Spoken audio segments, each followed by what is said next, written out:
I believe I've discussed it already, about back where the chicken yard was, and there was slopes there where all the dewberries grew. The blueberries, I mean. Recalling your story about where all the change was found, um, I thought there'd been some change in the road when I was there, and of course that cabin that you say the Jacksons, not in relation to the former owners, but where they have a cabin, and I saw that. But I remember that the mailbox sat across the road before the highway turned and went on up across the railroad track and on to the on towards Spring Creek. And the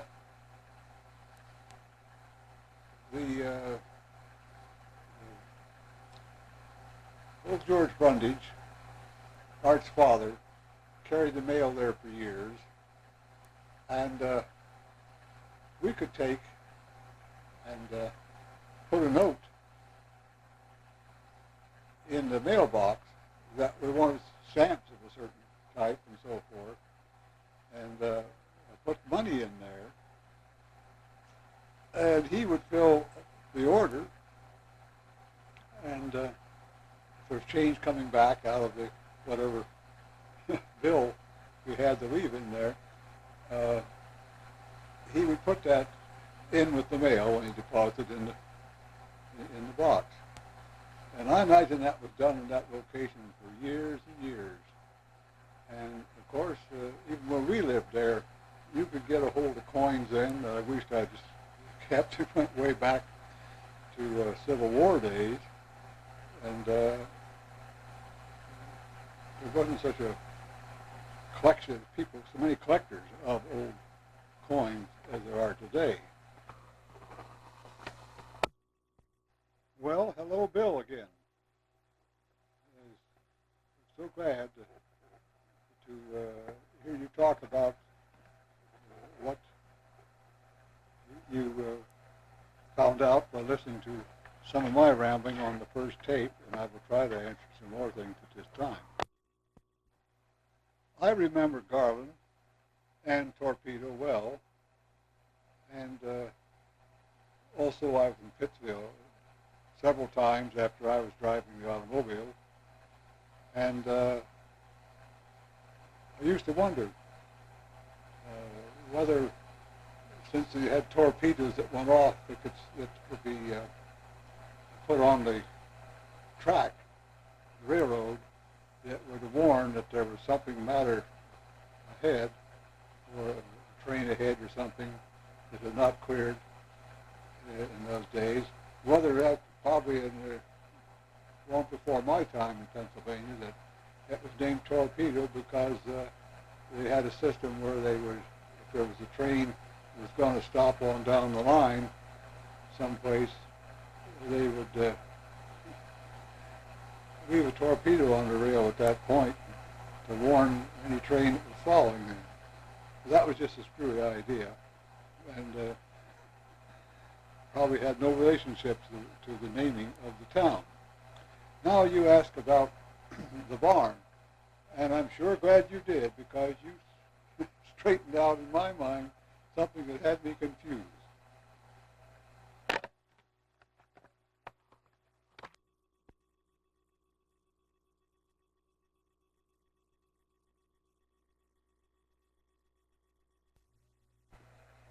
When, after World War II, I was in Washington, I lived in Northern Virginia and working there really, but when my brother started going up there to hunt and came down then to visit in the Washington area, I asked him if the barn that my dad and Mark Zeb and I worked so hard on for seemed like forever, but the big part of the work was done all one summer, early spring and so forth. And at that time, I was going to school in Corey and came back and at the early times and would work on weekends and everything. But I asked my brother Bob, is the barn that we built up there on the higher place, is it still there? And he told me at that time, he said, I believe that that barn burned. I was told that, I think, by old Bill Henry or someone up there, and they've built a new barn. So when we were up there in '84, by there, I, of course, drove on down, and then I stopped out there where, Joyce, you were asking about the rocks that left like a foundation. That was the old barn that sat across the road, and when we had cattle over there and so forth, it was still there when we left Spring Creek. But we would take, we would have hay there and some grain, and that facilities was underneath there where you could bring several cows in and milk them at a time by hand.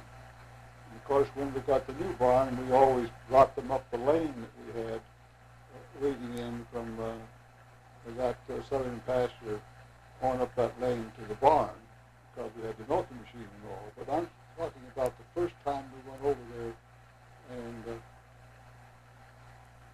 had some cows to milk on the higher place. There weren't very many, I don't recall. But that's where we milked the cows. But then Dorothy came back and was telling me when we were out visiting her, I guess that must have been a couple of years ago, but she and her new husband, the second Bob, had come by there, and she told me she'd stopped and met you and all these things. And I said, did you look at the barn? And she said, yes, it's exactly the way it was when we lived there, when you and Dad built that barn. I said, exactly? Yeah. Did you go in? Yes, he said, this place where you kept the horses and all that stuff is just the way it was when we left the higher farm. Well, Dorothy, when she was last on the higher farm, around there would have been about 9 years old, I guess. But I was puzzled because I had noticed when we were there that it didn't look like, it looked like maybe used the foundation, the same location for the concrete and all, but that barn looked to me as though it had a type of roof where you use these pre-assembled roof trusses and all that, and sort of a hip type of roof. And I explained that to Lois when we stopped there. I said, that's the same thing. I said, now the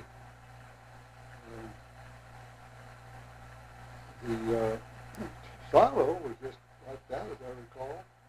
I said, of course, the fences and all, I was explaining how we had the lane that led from what you're now calling the higher road on up to the barn. And then, of course, we had the fence that lane on to the railroad and then through the two gates.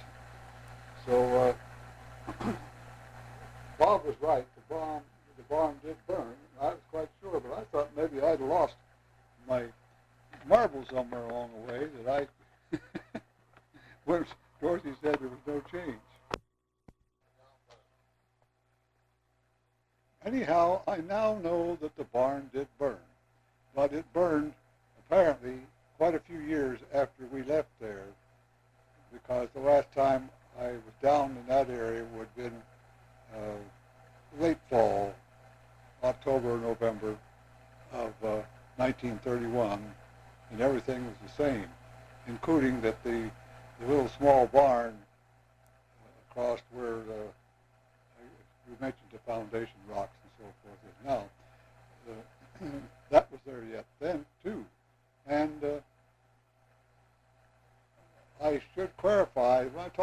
chicken house.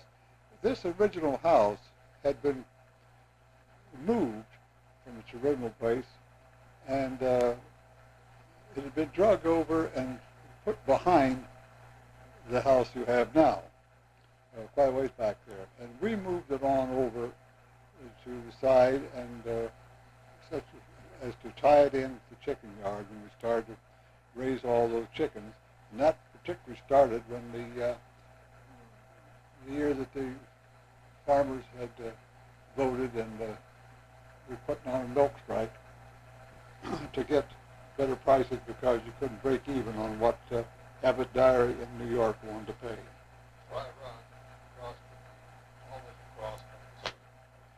Now, you asked a question regarding the larger house that is down at the mouth of the Dry Run and sort of across from the swinging bridge. The people who lived there then, when we lived in Pennsylvania, I don't know if they were there the first year or two or not before we moved to a higher house, but their name was Madison, and they were quite close friends of my mother and dad. They were a little older than mother and dad, and I never knew about any children. I think it was Lon Madison was his name, but he used to actually help some on the threshing and whatnot. And it was I recall going down with a team and loading up some grain that he had one year when we threshed on the higher place and bring it up. And we sort of threw the straw in against the side of the barn, and we traced his grain. I don't forget what it was, but anyhow, he had a little bit of area to farm down there. I believe most of it wasn't farm, and I do definitely recall doing that. And I remember that they used to come up to see my mother and father. And also, we used to have the darndest late October bonfires down there in that open area around the swinging bridge, and corn roasts and everything of that type. And it was a lot of fun in those days. And now, with respect to Clifford Abbey and Zelko, both names I recall. I can't put a face on them. I think possibly that Zelko graduated the same year that I did. I'm quite sure that Clifford Abbey did not. He could have been a year behind, and or he could have graduated the year that I was a junior, my first year at Huntsville High School. But anyhow,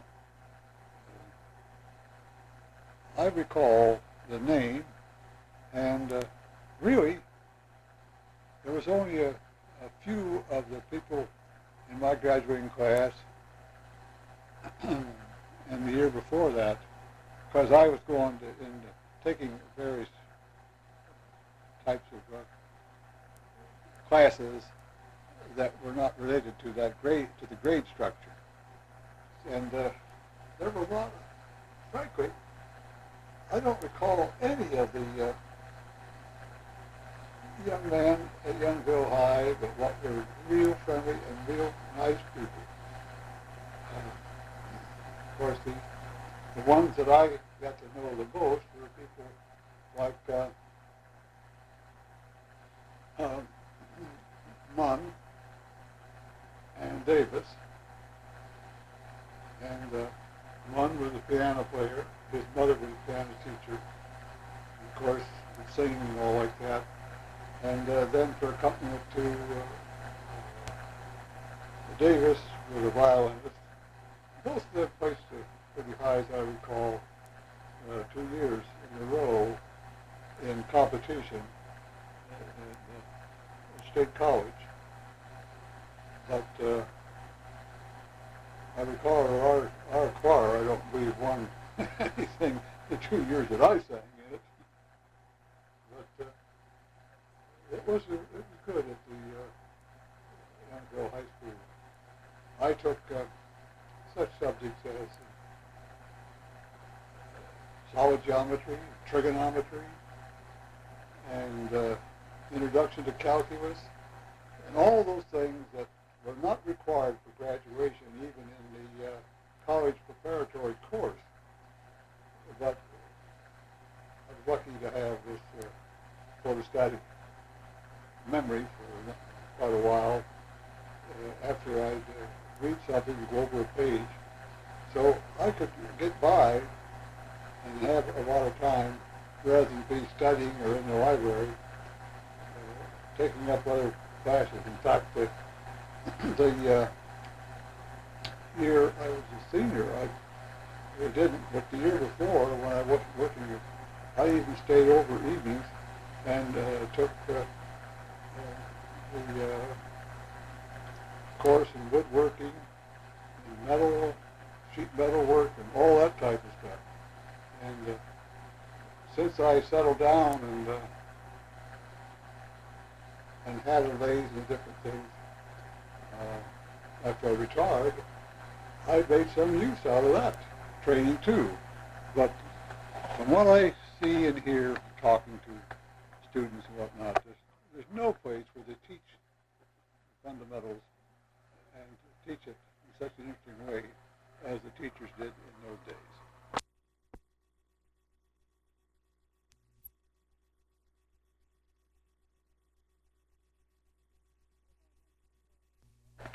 When I mention Munn and Davis, I should say that was Milton or Milt Munn, and who played the piano so well, and it was Sidney Davis, and he was quite a violinist. And they were both in my graduating class, so I sang to their accompaniment many times during the 2 years at Youngsville High School, and also at other places where we went. So there was, I think on my first tape, I might have told you about singing duets at assembly with Nettie or Nellie Carr, C-A-R-R. She had a beautiful soprano voice, and I could sing the baritone or the tenor part, and such songs as, let me think, Whispering Home. Yeah, that was it, Whispering Home.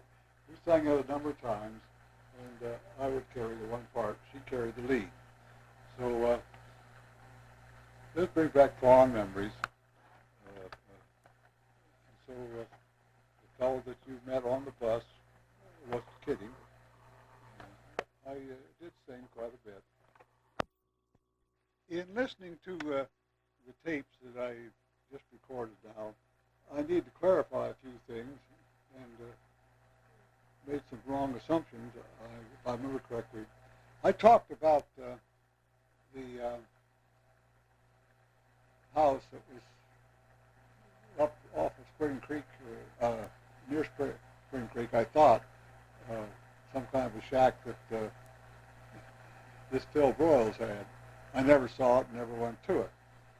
But now I'm sure you are talking about the house that was just across Spring Creek and up on the hillside a little bit on the road that was not open beyond their place, travelable at that time anyhow. But that was over on the Jackson Hill Road, in other words. And I recall I went over there with my father one time to, when we moved back last summer, that we were on the Jackson place even, that he was going around and buying up baby beef. And the people who had just a cow or two, they would have male calf, they'd keep it for quite a long time and get to be a baby beef. And my father could buy it for $18, $20. We would we'd get 2 of those at a time. And I was out of school and home. That would have been the summer of 1930. And we would dress out 2 of them. He would call down to butcher shops in Warren and get down there and get $75, $80 for a hog breast type of beef, baby beef. I remember that we started this and we took the livers out and we ate those at home. And the second trip I made, they wanted to know what happened to the livers and kidneys. And I said, oh, well, we just keep those and eat them. And at that time, and with the people, quite a few people moved in from Europe into the Warren area, and I recall it said, you bring me the liver and you bring me those internal body parts, and we'll give you a good round steak for every pound for pound for what you include and what you bring with us. And we'll pay you by the pound for it, for what we pay you for regular. And so I remember that very well, that I went home and told my mother and dad that we couldn't pig out on liver and kidney and stuff on those baby beef. But I'm sure that, and then you talked about the question regarding the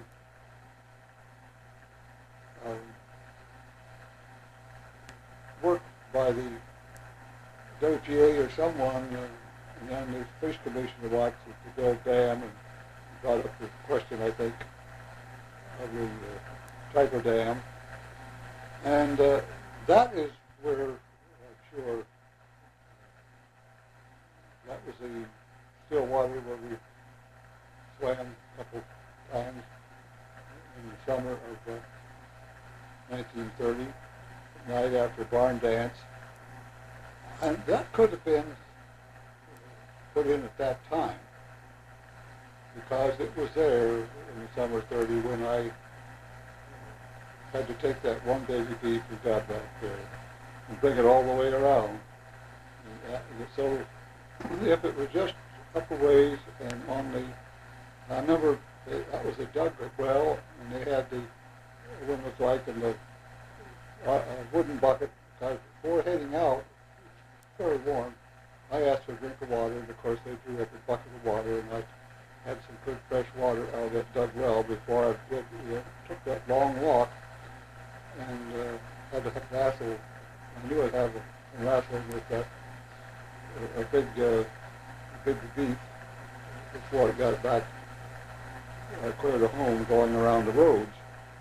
And then you mentioned about possibly a house, and there was no house along that road that comes from West Spring Creek and came on through to by the Zeb place. When I was there in '84, of course, I got information on who still had that I could locate, that I might know by stopping at the little post office and talking to the postmaster, who told me that, every now and then he liked to get the old timers like Art Brundage and Porter, and so he told me where they lived. So I knew there's some place to go and talk to someone that I knew from years ago. And, I believe that there was, but no, it was, as I remember, it was on the west side of that road that there was a foundation. I mean, it had been a small basement and all. And I remember coming by there one time when I was about 16, and the dog had followed a coon on over, and I actually waded across, followed the dog, and the coon went on, and we got to that road, and it was getting late, and I decided to walk the road back home, because it was a real problem at night to get across that fence from the crop field, and for the dog to get across. So I walked the road around, and I remember my hair going on, because suddenly there was a noise, and the dog barked, and growled, and I looked over, and there was a white something jumped up out of the ground and back down again. I stopped, and I said, "No, wait a minute," to myself, and just stood there and did a time or two, and I determined that it was a calf, partly white, a young cow or something, had gotten down that, and it was jumping up, probably falling down into that basement. But as I recall, it was on the west side of the road. But it could have been, and there could have been a house in there, and there may have been, but there wasn't anyone while we lived there. There was not a house anywhere from the bridge along the road at all until you got over to well, you would buy the Cleft barn and all that, or by that road, and on into West Spring Creek.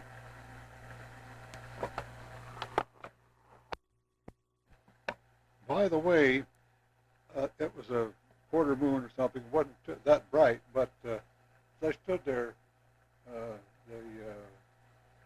young cow or calf or something that was partly white scrambled up, finally made it right up out of the hole it was in. I just didn't ever go over there and go back to see what kind of a hole it was. Remember telling my mother and dad about that later, and they said, "Oh, that was probably the graveyard, and there was somebody dug an empty grave there." But no, it wasn't at that point. But the cow did get out. So I forgot about the affair until you mentioned it. Now, another thing I'm thinking about is this Florence trip. There was another Tripp family. It seemed to be not close or really related. And at her age that you're talking about, there was where Bernard Porter and Florence Porter lived, on that north side of the road. And if you come on eastward, and there was more of a hill in there. They changed that road, I think, across the road. At least, but where it went up and down the hill and everything. But the last house on the north side of the road, before you go over the brow of the hill and down around, and the next place you came to was the Porter place. Bernard's folks had on the right, after you came through the depression and sort of the dry run thing, and all. But that was the last house, and there was a young Tripp girl that was about maybe a year or two younger than my sister Wilma, who would now be, on the 11th of November, she will be 78. And I think a time or two, she came home with Wilma and spent the night or during the day or something. I recall I was more to drive to school and so forth. I had a driver's license. Took a test in Corey, and that was, well, guess it was the spring of 1928. So I'd have been 15. But I remember that I drove this girl home, and also was driving on up to Donaldson Brothers store to buy some things my mother wanted me to get. And I don't recall. I remember that this girl was sort of a redhead, and I think I recall seeing her father a time or two, and he was a very young-looking man. So her mother, I don't know whether I recall seeing her or not. But I do know that the Oaktree family, which lived east of Madison Park, well, just as far as you could go down there before you have to go down into what I call Daenerys.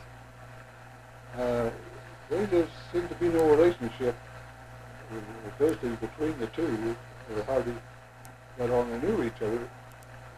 And I'm wondering if this Florence trip, if her father then was crippled and she lived up on the hill, then I have a hunch that it could have been her who her married name became Tripp when she married this Tripp, this young man, younger man. And I believe he traveled by car all the time in the 20s, whereas the late 20s, particularly when I knew about them. So, but that could be the answer. It could be that I don't remember any Tripp family that lived up on Eldridge Hill. If I'm right in my assumption that what you're calling Eldridge Hill is the hill where you go up past where I've talked about the little church that we attended when we were there, and on the hill. I remember that we used to bobsled ride down that hill, and somebody would stay down every time to watch to make sure there's no train coming or anything like that, and give a holler from way up there, and they'd holler back, and then I did it a few times, holler back, and then the bobsled with the young people on it would come rolling down that hill and clear across the railroad track and on down and across the ridge before it came to stop when they had all the snow and ice on the road. But I thought that occurred to me after listening to my tapes here, and I said, I just can't figure that out. There could have been a Tripp lived up there. I just never was aware of it. But one thing that answers your question my way, which I don't understand, would be that this Tripp, who was younger and probably was a cousin or something, second cousin or something to Oaktree. But anyhow, he had a daughter who was probably born about, I'd say 1917, in there. So could it be possible that this Florence Tripp married fairly early, and she had just one child at that time? But that's the only answer I can, or guess, really. That's the only guess I can make at this time regarding the Florence Tripp. But the more I think about it, I'm quite sure that if she went around Spring Creek and was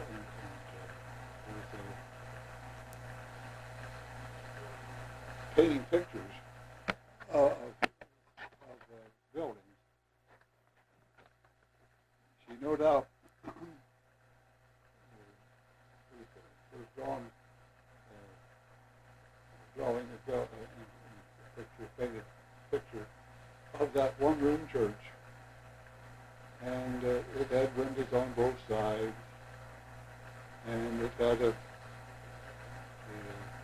sort of a entryway and sort of a separate door inside, and it had regular regular church benches in there and all, but the building was old, and I don't think that it was used as a church too terribly long, but it was in use as a church as far as I can remember all the time that we lived there in Pennsylvania. But that is probably it, because I know of no other church that was anywhere around Spring Creek. And there was a church over at West Spring Creek, but not near on the slope of any hill. And, probably a lot of things that occurred or was there that I didn't know about.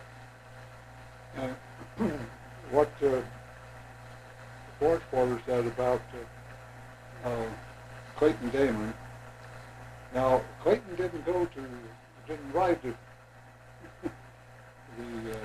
train to school, and it seems to me that the Damons didn't move to to Spring Creek until in the early 20s, and if they were living there in Spring Creek at the time, the reason why I don't think Clayton was in my class in freshman year at the junior high school in Corey, but I believe Billy was, or Mildred. I'm not sure, but I'm not sure of this either, but it's probable that he attended school, the 2 years I attended school in Corey, and rode the train back and forth the first year, and rode with Carl Sickler the second year up to the sophomore year in high school, at the high school in Corey. That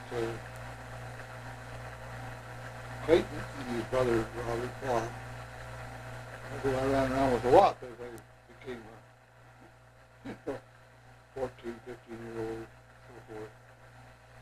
But it's possible that they stayed while they were going to school, that they stayed with the Henrys, who did live in Corey at that time in the early 20s. In fact, they were still living in Corey up until 29. I remember that for sure. But I did then get to know them very well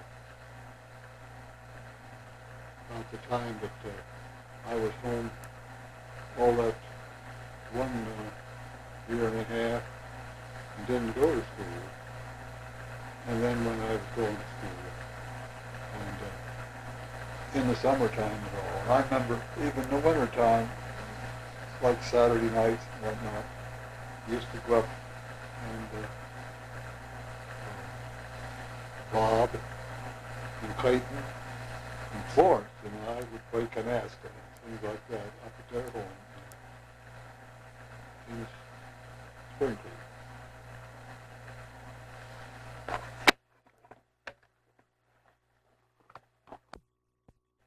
I am probably repeating myself now, but I want to make sure that I get an answer in here regard to the heavy, big kitchen range that we had on the Jackson farm, and that range was purchased by my folks, and I do remember it coming in.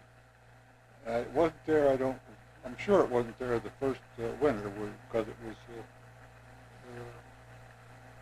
fall when we came up to Pennsylvania in 1919. But a year or two later, my folks ordered that range, and it was probably out of a catalog, because I'm sure I remember that it came in express, and Mr. Johnson called folks that had come in, and it was probably, they ordered probably out of a Sears Roebuck, or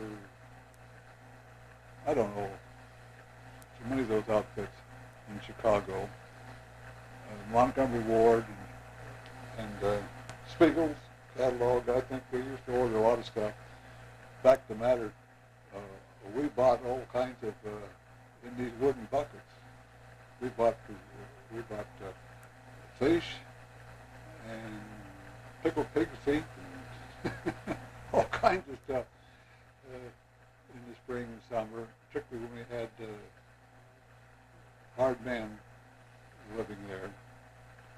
So it came in, and I'm pretty sure it was Mark Zeb and my father, and we took a team and went up and brought that down. It was in parts, and assembled it there in that kitchen. And before that time, I think we had moved with us from Ohio a kerosene stove with an oven on it, and I think that was sold when we moved out of Corey to somebody, or somebody else before we moved up there. I'm not sure, because I wasn't home when my folks moved from the Jackson place. But it was a consideration, and then we had that porch that we built, and we put in a gasoline engine and a pump jack and all, and we piped the water that was pumped from that dug well there on the Jackson place up to a tank that was installed about this, just before, I think, the range arrived. I don't remember who came in and did that, but I remember crawling around and so forth, helping run pipe. And I don't recall now just where it entered the house from the pump, but it went up to the tank, and I think it came on across to the sink in the kitchen area, and then went up above into the above the ceiling in that one-story part where the kitchen and dining area and woodshed and all of it. And then we had to bring pipe back down to the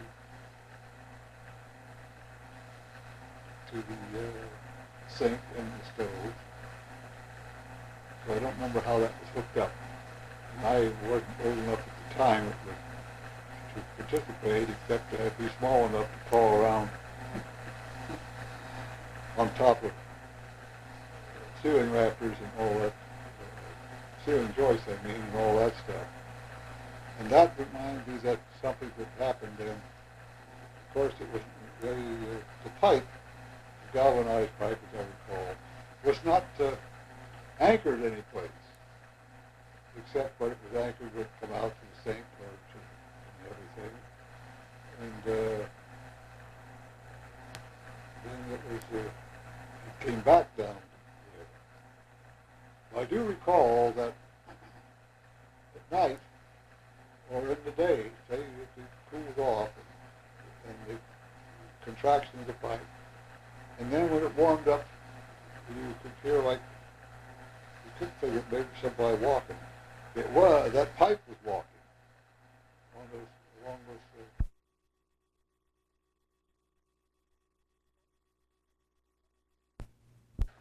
Well, I think I'm about to run out of tape, and I would like, if it's not too much trouble, if you could send me a copy of my first tape that you typed out, and if it's easily available, I would love to have a copy of the Tommy Tubb story, because I think that would be of much interest to my nephew Curtis, and might add a little, well, things that he might sort of tie in with when he started. For many things along Jackson Hill. And by the way, it was not until when I was working in OCE Washington, D.C. in the 1950s that I traveled to Pennsylvania and picked up a copy of the state of Pennsylvania official highway map. It was not until then that I knew that the map showed Jackson Hill on the in the location on that official map. But I think possibly at one time that was all that slide was used to send logs down from up on the top of the hill. And going up that way as I did, and starting in after we were in Pennsylvania a couple of years, or maybe less time than that, I would go and look around, and also at one time had a little 22, and I think maybe I could kill a few squirrels because they were quite thick. So in doing so and looking around, I made a discovery of the cave. And I appreciate so much receiving the newspaper with the story regarding both the cave and the head. Now, I never saw the head as such. I believe, though, that it was a pile of rock with one larger rock sticking out sort of one side, not enough to see what it was, and the rest of the rock was sort of all cracked and broken up. And I pried around, looked at that some, but I have a feeling that it is the same place, but since you talk about a lot of rock falling down around it, I believe something such as frost or a minor quake or something, or just a real freezing and thawing, led to that being exposed as the picture in the newspaper shows it to be today. The cave sounds very much as I knew it. However, when I knew it, I don't think anybody had been there in a long time. And the last time I saw it was, I believe, in the summer, early fall before school started in 1929. There was no beer bottles or other evidence of anyone being around there. And sometimes when I'd be out running around the side of Jackson Hill or up and down and up on top, I would drop by the cave and look at it, and I'd crawl in and explore. And I never told anyone about that cave. That was my secret place to go and hide out if I wanted to be where nobody could find me. So I was surprised to see that it was one of the items that you sent me a story about. Now, there was another thing up at the hill that I saw the last time, and again, I think it was in the early fall, before they've been ripe, when the chestnuts were set on. And there was evidence then that a number of the trees had died or were dying, but there was quite a grove of chestnut trees. If you go back about midway back the hill from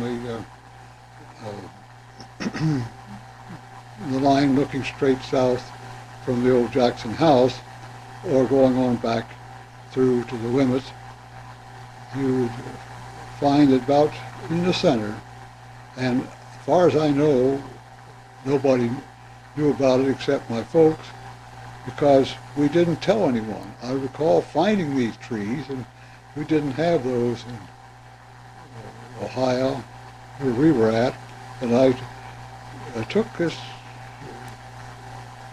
very thorny or thing down, and with the little nuts in, and my father was quite surprised and said, "That's an American chestnut." So it wasn't until about 28 or 29 that I noticed that the blight had struck that, and it was a big thing. It was a big news story in the 20s that the American chestnut was being killed off in the U.S. by a blight. But we would go up there in the fall, and my mother and dad and my older sister and even Dorothy, I think, and we would fill up bags and so forth. We would get just the chestnuts out of the big hole, and always had a lot of chestnut to roast in the wintertime. And I did notice that there was over half of the grove was already stricken, obviously turning brown. And since there was so much publicity prior to that time, I have a feeling that that might have been the last stand of living American chestnut trees in the whole United States. But it does bring back many memories of the fun it was to go up and get those chestnuts, and we would carry them down in the fall. And I recall my dad telling me, "Now don't go to school or someplace and tell everybody about this, or we'll have the whole country in there after those chestnuts." So that is another thing that I thought I might pass on. Also, I noticed in '84 when I was there that the line of large hickory trees that went along the fence on the higher property between our property and the higher pasture were no longer there because they would be very large and so forth. But they used to have the largest and the best hickory nuts I ever knew, and those large hickory trees. So I don't know what became of them, but probably just got old and died and were cut down, or somebody wanted to use them, because I know real good hickory trees, as high as they were then, were very good. Now, also in that area, but a little farther out toward the hill, there was quite some thick brush in that area, as long as also trees and shade. And I remember that my grandmother's house and I used to go over and crawl through the fence between the lane that ran on the Jackson place back to the pasture land, and was fenced on both sides. We would crawl through the fence then, the higher, and go over there, and it was no trouble at all to pick up a large basket full of, in the spring and again in the fall, a large basket of mushrooms, and of two different types. And that's where I learned to tell the difference between mushrooms and to know them different from the toadstools and other things that people wonder about when they see. So I don't know whether there's still the offspring of all those mushrooms that are still growing over there or not. Probably the brush grew up and everything and took over. And of course, this was a place where for many years the cattle would lay, and so it was almost like having an old mine where you haul in all the rotten manure and raise mushrooms by the billions. There was another thing that was interesting to me was that the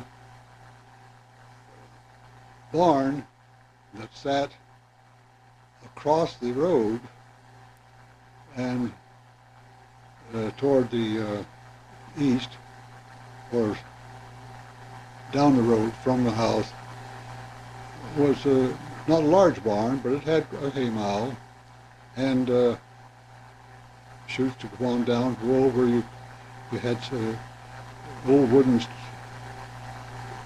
stanchions and places for the cattle to come in.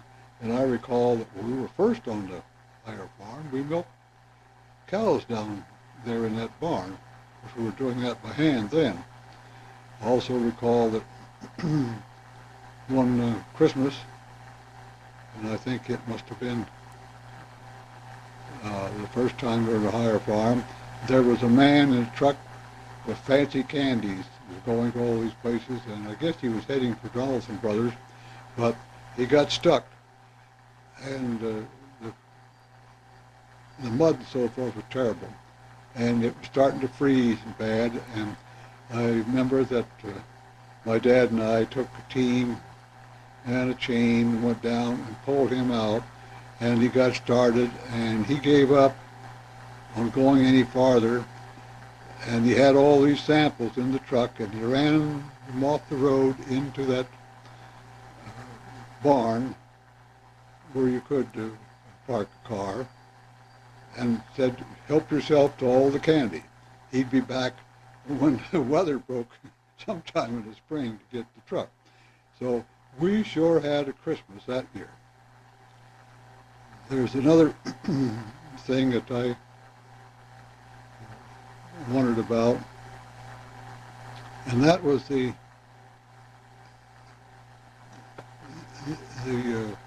terrific amount of maple trees that we found at that time on the higher place, as I say, back where we also found this place. And among the other things that we had for the sap, the pan was about, as I recall, 6 inches deep, about 4 feet wide, and 6 or 8 feet long. And we also had a wooden stir there, and I would sit there all night long and keep stirring and pushing with up and down and keep the fire going at a certain height. And I recall one time I decided that I did it on purpose, but I told Dad I went to sleep. I loved that maple sugar, so I let it cook down to most of it was sugar. I still remember that I told a little fib, but I didn't really go to sleep. I let it do it on purpose so it wouldn't be made into maple syrup to put away to use on our pancakes, but it would be maple sugar candy, which I could eat on. There's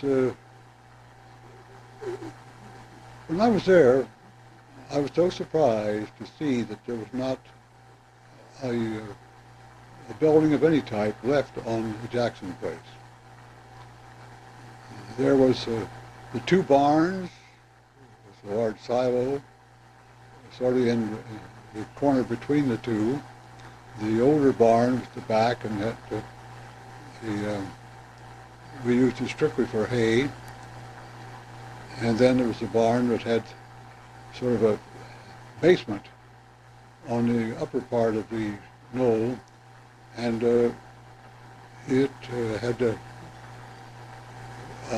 walled up wall. We go down into there, and that used to snow completely full. I can recall even going out there in the early days, the first 2 winters that we were there, and my father would have shoveled out a little tunnel, go along that wall to the door, and be able to push it open enough to get inside, and where the cattle and the horses were. Then above, it was a low-ceiling storage space, and they had all the things that I found there, except a large 2-seated long, beautiful-looking surrey with a fringe on top. It had a fancy buggy. There was farm equipment of all types of the old style. In the old house, I know folks left it there, but I went up in the attic, and up in there I found a spinning wheel and the carders and the whole business for making your own cloth. And that would be quite a thing if it was available today.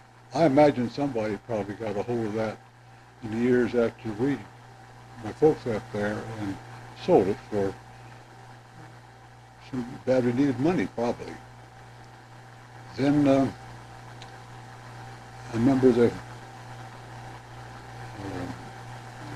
old house in the chicken yard, and we surmised that old house was sitting back behind the house that is there now, and that we lived in, and where you live. We just surmised that that was the original house on the higher farm. Now,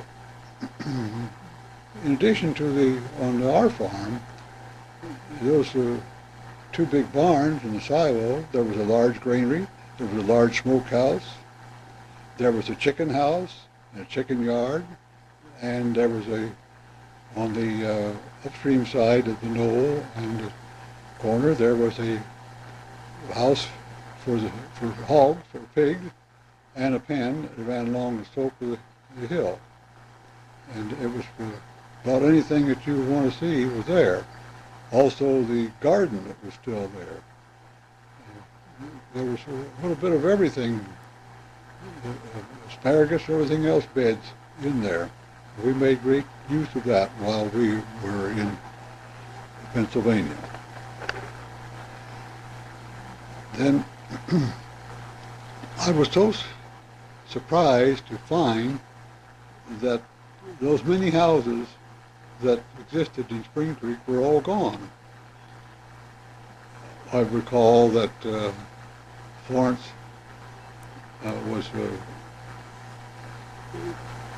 obviously proud that Bernard had built their house, but there was a line of houses on both sides of the streets. There was a large milk plant there for Abbott Dairies. Every day they took in enough milk, and it was pasteurized and cooled, chilled, and pumped into glass-lined tank on the railroad, and then that was picked up during the night by a fast freight express and taken to the Abbott Dairies in the New York area for distribution in the metropolitan area. Then there was no train station there anymore. Mr. Johnson, they lived in a house just up the hill from where the railroad track was in the station then, and their only son was Ferd Johnson, and from the top of the railway station to their house was a very long and high antenna, and they had the first radio in the town of Spring Creek, and I remember Ferd inviting me to come over to their house, and this was open tuners and everything, and a very antique type of radio. But that was where I first heard radio, both music and talking. Mainly this came out of the radio station Schenectady, but we could pick up the WLS in Chicago at night, and also a New York station, and I believe there's one in Philadelphia you could pick up at the time. It wasn't too long then, of course, till we had down on the Jackson Farm, we had a radio that my father and mother ordered, and it had the 3 condensers on a board and everything, and a speaker, and then they had the earphones. I used to play around with that. And that was one of the early radios in that neighborhood. People liked to come and hear what was going on in the evening. I have fond memories down by the bridge. I know the Madisons and the Martins, and I forget all the names of all the people, but up and down that road, well, trips too, family too, and there were other people from uptown who come down, and we would have a big wiener roast and big corn roasts and all in the fall, sing songs, and have a large bonfire, and it was something. I really missed, probably I would say there were a good, right in, all roped together there in that area, or within, if you included in the Zeb farm and where the Porters lived, there was probably about 150 houses total, but some were very small. I recall the biggest house was a place that always fascinated me. Very seldom, I don't know if I ever saw her. I think I was told that was she was a sister, and I did see the old man a time or two. But there was a great big house, and they had these big shutters up on the windows and everything. It was about midway down from Donaldson Brothers down to the end of where the road took up over the hill. And I think that was the Beck house. And I often wondered whatever became of all that, but it was all gone. The large place, feed mill, and all that was gone too. So it was quite, well, a little bit depressing to see what had happened to a town that was very active and had lots of people. We had that school there, the church, the community church, and then where the sort of a run is, not a run really, but in range, a lot of water flowed through that. Built right over that was the community house, and used to have pie suppers and box suppers and everything there, and ice cream socials, little plays we put on. And, all of that has disappeared. And of course, Donaldson Brothers store. I recall that next to, on the same side of the road or street, going eastward from Donaldson Brothers store, we took up that whole corner and had the post office in the center of the store, downstairs and all. The McKelveys lived there, and Mr. McKelvey had some land and a slaughterhouse, and bought and killed beef and veal and so forth over there in that slaughterhouse. I remember that in the school, his daughter Charlotte McKelvey and I were always competing for the back seat on the outside corner of the grade. That was the one to the one who had the best grades and the highest standing scholastically in that particular class. And it was always a toss-up from each quarter or each semester of a year to see whether it was going to be Charlotte or I who would be in that back seat, indicating that we were the best students. And that was based strictly on the grades. I have always been, as you probably are, appear to be, fascinated with history. And it was quite something when the 8th grade examinations came. As I recall, it was one whole week, several days anyhow, that the teachers there at Spring Creek went off someplace else and from another school, way off down the country somewhere, and in a different county, came in and gave the 8th grade examinations. And much was made at the time over the fact that I received a 100 as the grade, answered every question correctly to the maximum credit on the history test. And this wasn't something you sat down and scratched out in a few minutes, because it took about a half a day at that time. And so I would say that anyone who got out of the 8th grade in Pennsylvania at that time would know quite a bit more than the average high school graduate learns today after they complete high school schooling, if they depend strictly upon what they are taught and what they learn in their attendance at the high school level.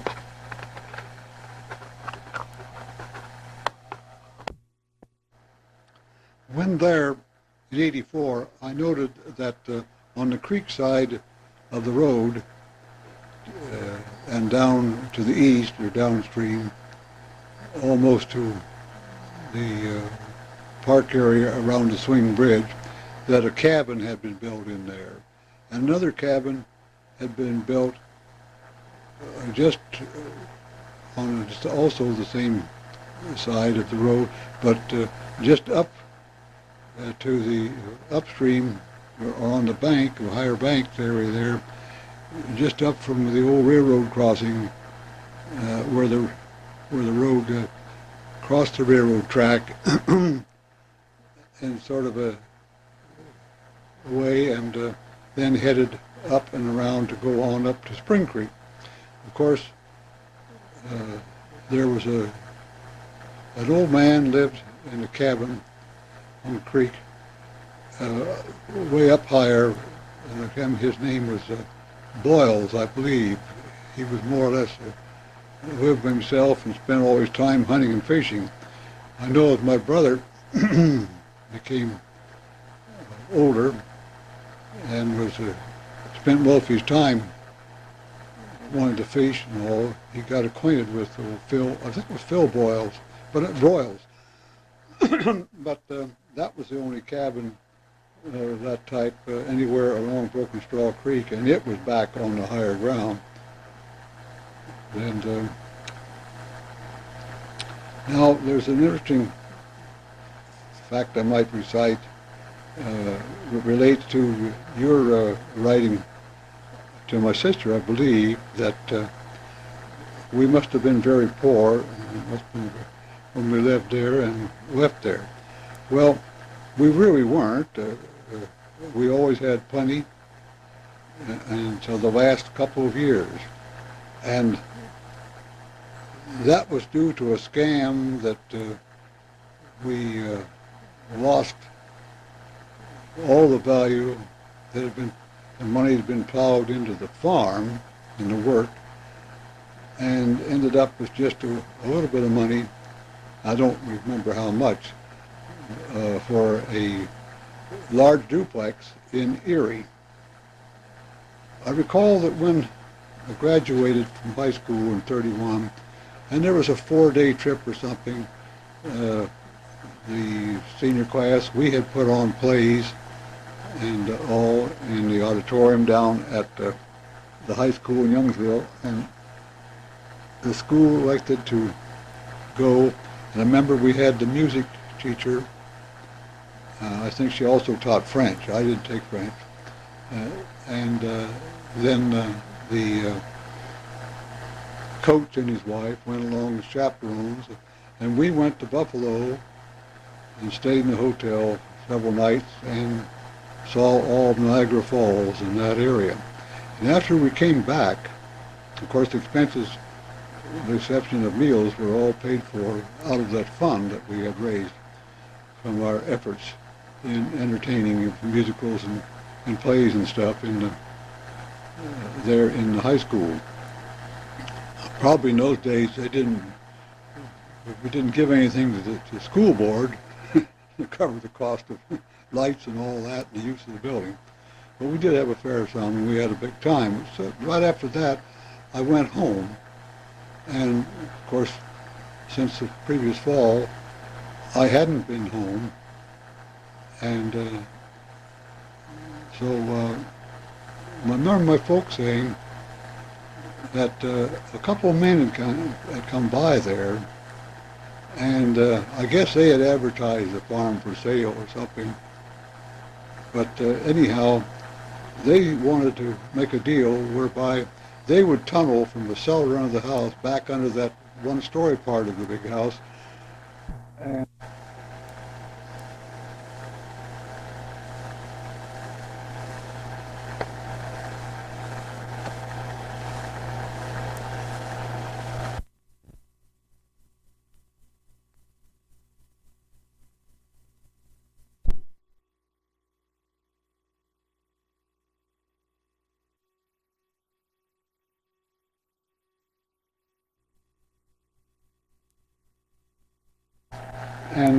continue to farm some, and they paid rather handsomely for the use of the facility that they would put in. My mother said they looked like they're driving a big car and they looked like they might be gangsters, and so they thought it over and decided to say no, and I told them I was very glad that they did. Well, just shortly thereafter, within a week, I know, Bill Mitchell told me about going over and working for his brother Leon, and I could go along and about the deal. So from then on, and during the time that they actually made the deal and sold the farm, I was not at home, but I was over working with Bill, and the two of us were running the thrashing machine operation, and for the spring wheat and all we did, and helped milk cows and everything else. But Leon paid us, and so I had some money coming in during that time. And by the time I left there and to go home, why, the folks had moved to a rental house in Corey. So that is what happened at that time.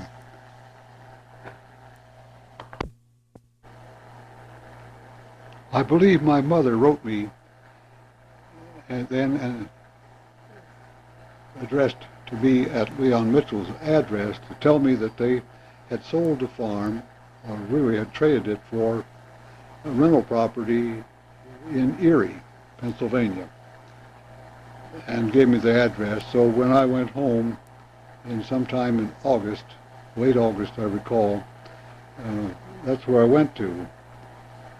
Then my father was working, and he did not take the car. He rode with other men in the painting contractor's truck over to Meadville, I believe it was, where he worked on the college yet.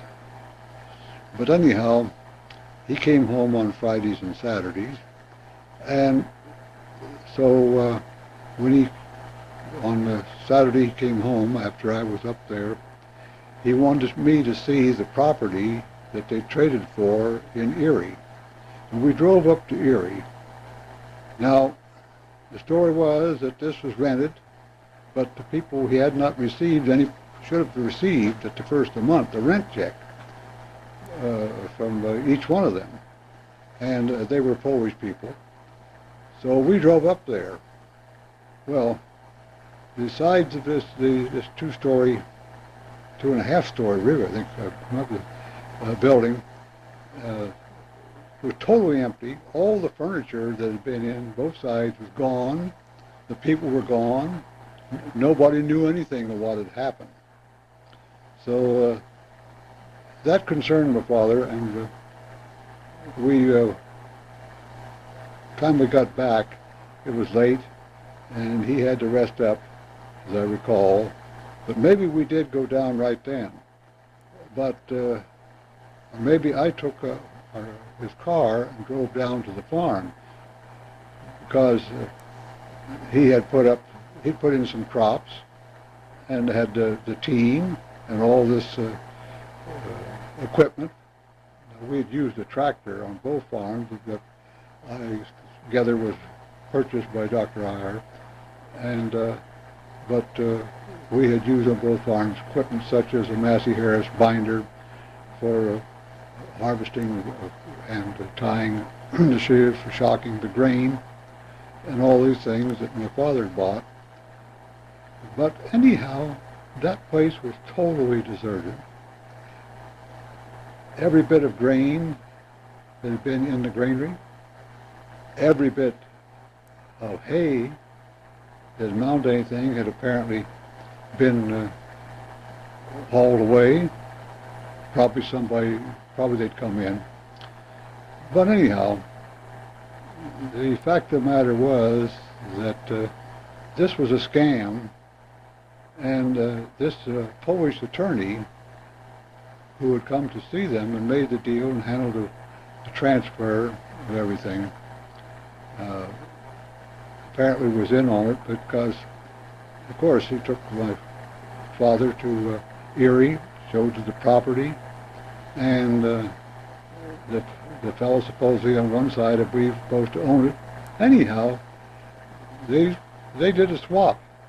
So they took every piece of farming equipment, everything of any value, the team, the horses, the wagons, buggies, everything off that place. It was totally stripped of our farm.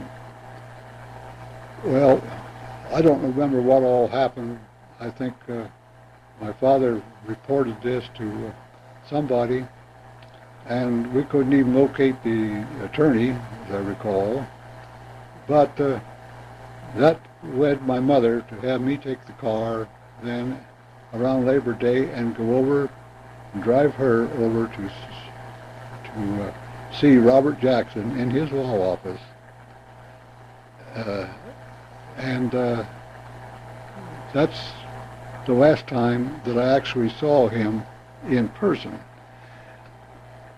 I remember him telling us that he was very sorry about he'd heard about another scam in New York, and he said, "You probably will never locate that fellow, nor will you locate the people, because they've been doing that on property, and of course there's so many Polish that came over after World War I, so they would buy something like this, set somebody up as the owner, and then wouldn't have, these people were supposed to be working the mills and had good jobs and all that. Then they would take and get a farm like that had a lot of equipment. Then they would haul that in the night away from that place into another state where they would have maybe a smaller farm or something where they put these people, and this was a way of taking care of the input to get people settled someplace where they could raise enough to eat and all that, as actually people who were escaping the developments that were going on in Poland and Germany and all at that time. All he could do was sympathize with my mother and said, "I doubt if you ever find it, you could spend all the money you have." So I would try to sell that property up there for what you can get out of it. Well, anyhow, this is what happened. I don't think they got too much, but somebody bought that. I have a record of that. And I don't know how much money, but they did sign over, there's a note that they signed over a deed on the property in Erie to someone.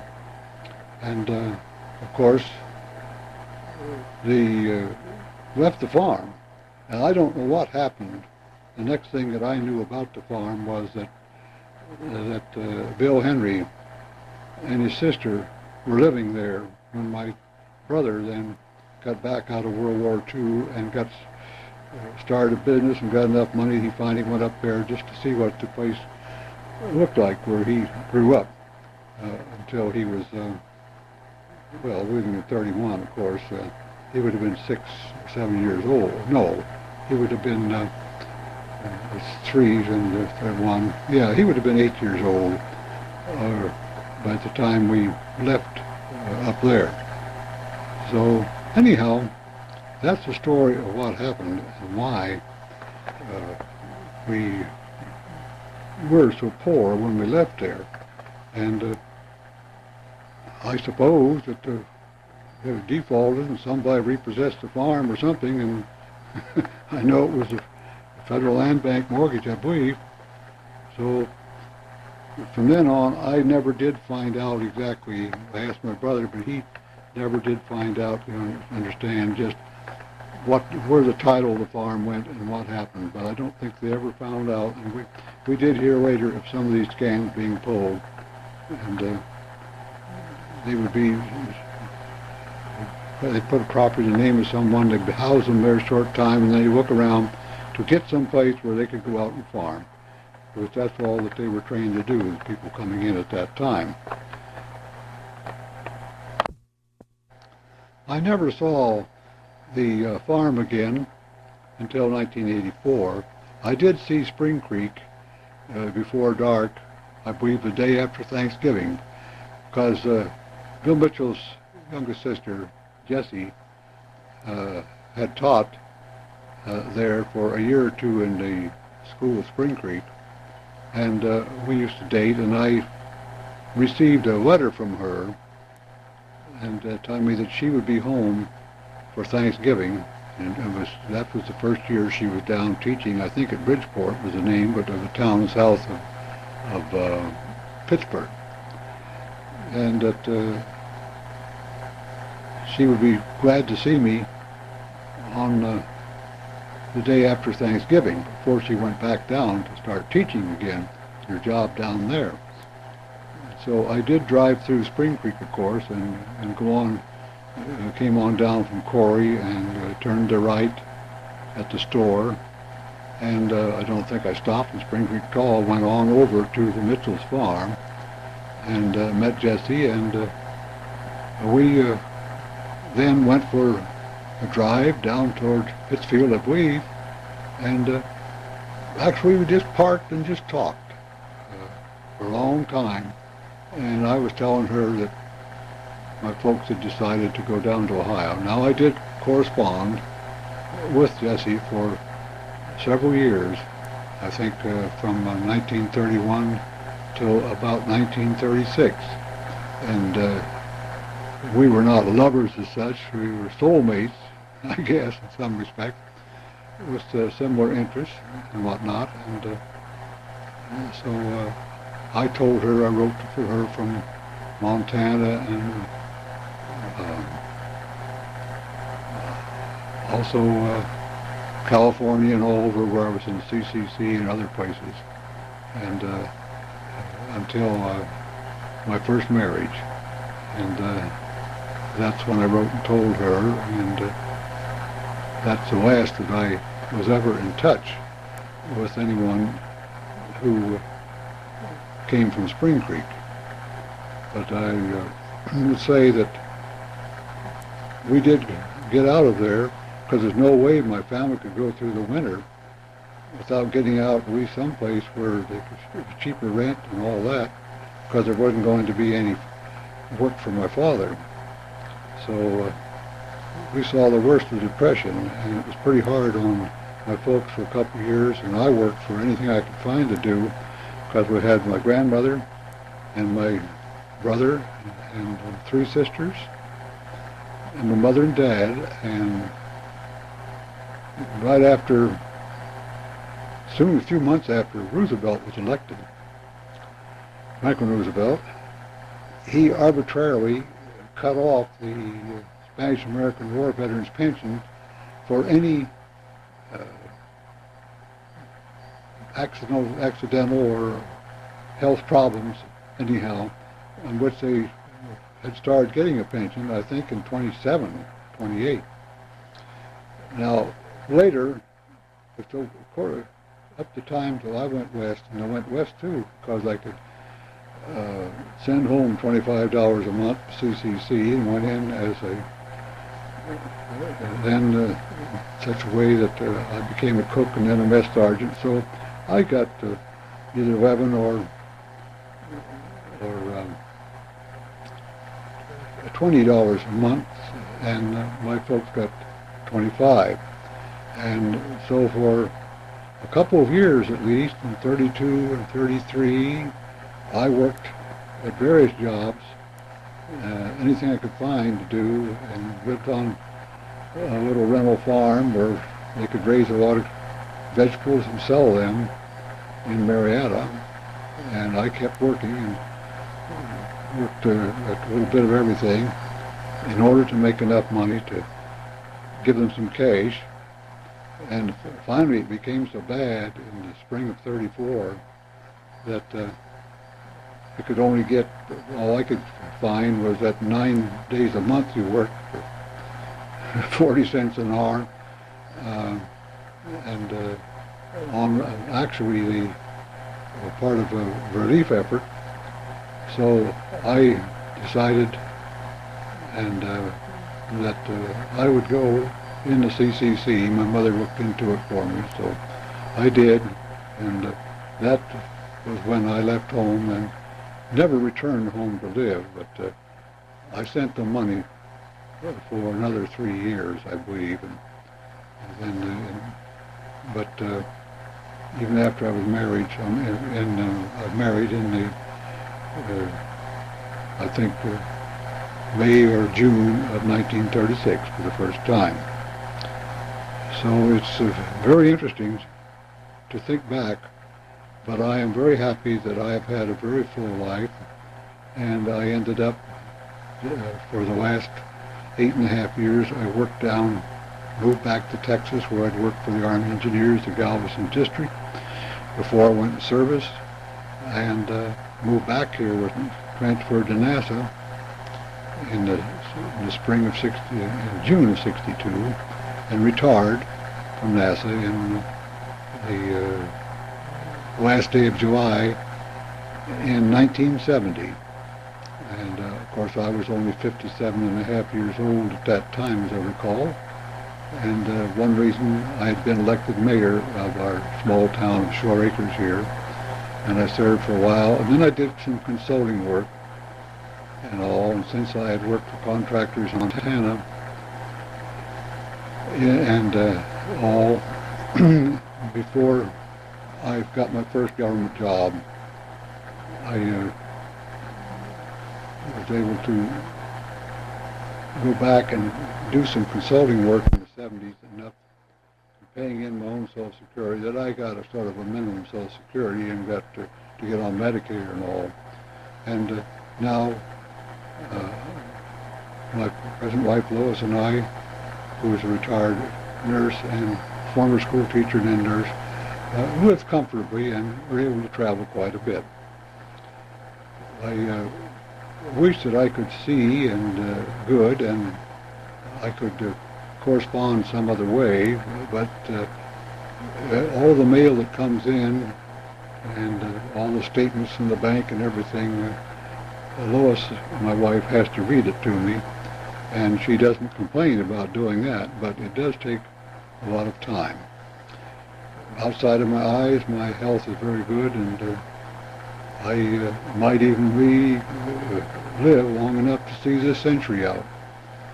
But in the meantime, I hope you have very good holidays, if you receive this before the holidays, and I'll be glad if you want to write specific questions that you think I might know something about. I'll be glad to hear from you at any time, and can then try to go back in my memory. And one thing for sure, as my wife says, I don't have Alzheimer's or anything like that, because my memory, since my eyesight has been so bad the last 2 years, is much better than it used to be. And so I'm able, just in thinking about the old days, to come up with so many things, if I think about a while, that happened in the Spring Creek area in the period from 1920 to 1931, and through 1931. It was a pleasure to spend this time, and I'm sorry that I could not organize it, but I couldn't make notes. And I hope I answered the questions that you have asked, but if not, just shoot it back to me, and after, if you ask enough, I'll just send another tape. But here it is. I've rambled on for almost 2 tapes on both sides, and maybe you will know a little bit more about the Jackson place. And I might say that my reason why I took a civil service exam out in Montana, I wrote to Bob Jackson after he became Solicitor General of the United States and before he went to the Supreme Court, because he was supporter in the area of Jamestown and all those counties over there when Roosevelt was running for president, and so he was appointed then to as Solicitor General of the United States, I think during, if I remember correctly, during Roosevelt's first 4-year term. But I wrote to him then and asked him about the possibility of getting a job back in Washington with the government. And I maybe still have his letter someplace, but he wrote a long letter and advised me that he might get me a temporary job, but he said, the situation in Washington is, if you get an appointment to some job here, if the election changes and you have a new president come in, that job is no good at all, and you're out of a job again. And I was suggesting that you take extension work, take college work at night, do all those things, which I did, and put in to take a civil service exam.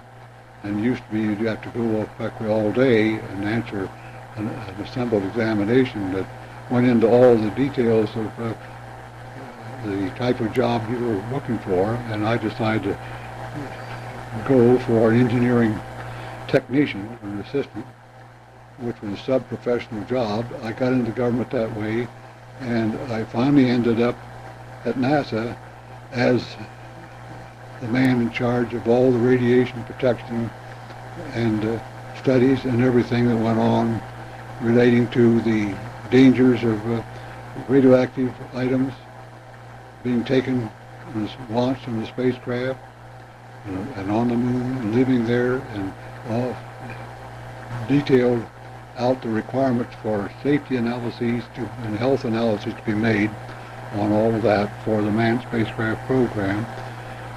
And became, without any real resident study, but I became a professional engineer physicist, and mistakenly was called by many of the younger men that came in as Dr. Martin.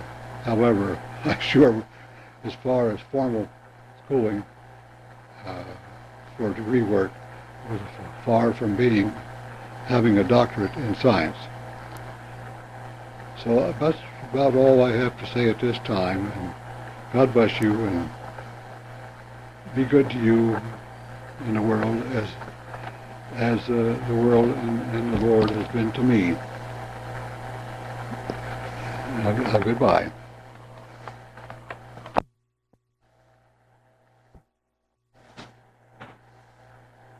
I have listened to this tape and been trying to think back to what all I told you on the first tape.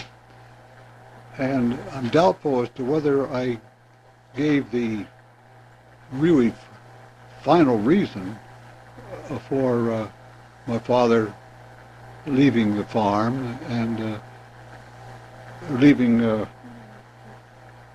Dr. Heyer's farming operations too. But it was, I think,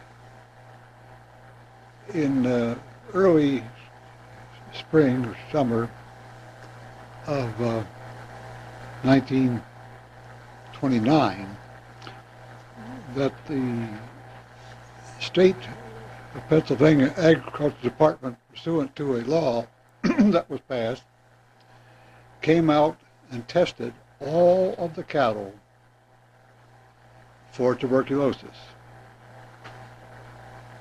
And I thought since then that probably this expensive bull, supposedly from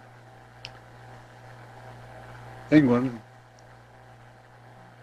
the Holstein bull that we got and had in the barn all the time where the cattle were kept in the winter, and which we used to breed the cattle,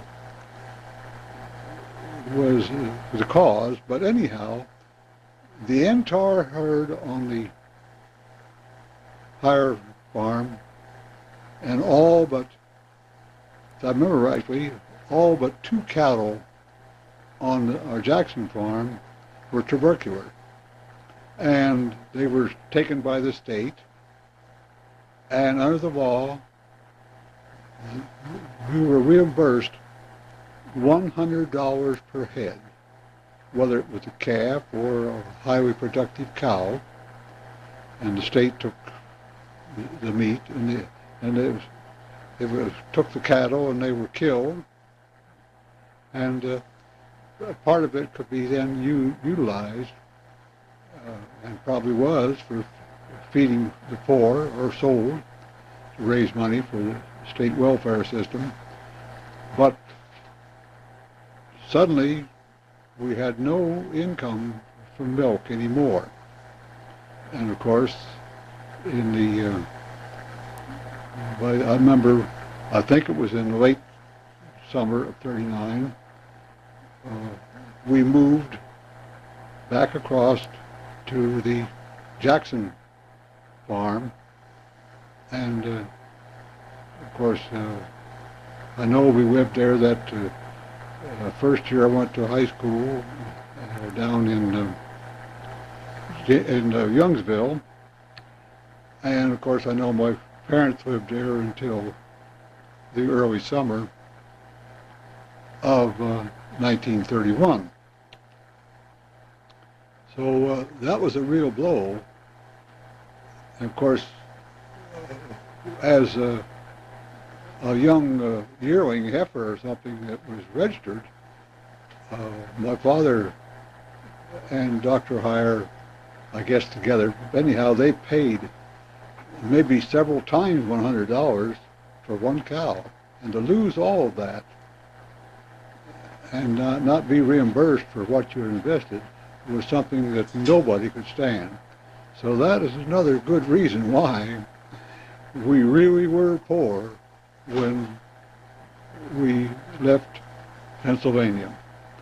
And we're lucky enough to have enough money to, my dad had been working with a contractor, to make the move back to Ohio, where of course we had lots of, my father and mother had lots of friends and people, and we were able to get out on a couple different small farms which had fairly fair houses, and make it through the tough years of 32, 33, and 34, and in the spring of 35, my father moved to Missouri. But this gives you a better idea of why, and I might not have made that clear earlier, why the farms went out of operation.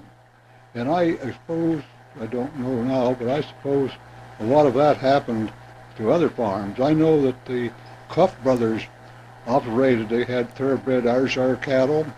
I used to see them in the pasture, and they had the big barns over there. In fact, I think the second winter we were in Pennsylvania, my dad worked over there, feeding and caring for cattle during the day, and my mother and I were able to take care of our 2 or 3 cows and milk them and so forth, and the horses and whatnot in the barn. So there was just a lot of pretty good sized dairies, and I think they were pretty well all wiped out. And I think that probably that bull, who was supposedly high priced, I forget now, but it seemed to me it was way over $500 that was paid for him, and of course we got $100, they got $100 out of it. So I never did know just how, but Dr. Heyer was very good. He was very interested. And by the way, Dr. Heyer had one son, Glenn, and he never was interested in going very far in school. He did go through high school, I think, but in order to get him interested in something, he was interested in airplanes, and I think it was a member of the Lafayette Escadrille in the early days of World War I in France. An Irishman named Kelly, if I remember correct, that maybe lived in Warren or down in that area. And Dr. Heyer, I remember him telling my dad and I that Glenn was learning to fly. And I did hear that Glenn then was in Canada and during the early part of World War II, before the U.S. got in, as an instructor. And I believe that my brother, on a trip he made up there to Pennsylvania in about, I think this would have been in about 1949, probably, could have been as early as 48. They went down to see Dr. Heyer, and of course Dr. Heyer had delivered him, and he reported, and his wife reported to me, that he was so happy to see them, and that Glenn was up there still instructing in the Canadian, as an instructor for the Canadians in their Air Force, and was killed in the crash. So I guess where Dr. Heyer was left with no descendant whatsoever. And I thought you might be interested to know something about that, and also the fact that Dr. Heyer's father died there on the farm in that house. I don't recall the name of the people that lived there and sort of took care of him, and saw he got to town when we first moved up there. But he could sure tell some stories about the Civil War when he was just a boy, more or less, a drummer boy, and then in several of the battles that were held in Virginia, Maryland, and Pennsylvania that he was in. So again, I say goodbye for now.